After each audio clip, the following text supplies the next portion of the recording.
Okay, so I made a mistake and put this rear bow too far forward.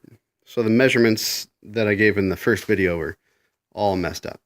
And of course I went and cut this, so I had to stitch it back together, and it'll work. I'm not going to worry too much about it. But then I called Jim Wallace, the maker of this top, and he gave me some dimensions that I'm going by. And that is from the center of the top bow. So I marked the center of the top bow to the center of the rear tacking strip. We need to measure 18 inches to the sides. So 18 inches there, and the same on the other side, 18 inches. And 18 inches from the center and the bottom one, which I've measured. And he said from that 18-inch mark, it should be 20 inches from the center of the rear bow tacking strip to the center of the rearmost tacking strip. Should be 20 inches. So 20 inches from there to there, center to center. Now my tacking strip, I believe, might be a little higher mounted than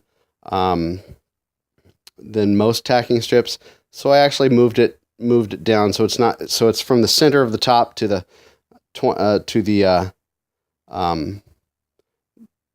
about 2/3 of the way, a little further down on my tacking strip that I measured at 20 inches.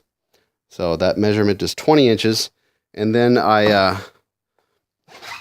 took the top and the rear pad. The pad isn't even attached yet, but I took the top and kind of put the flaps where they belong, and it's hard to do this with one hand and demonstrate on the other.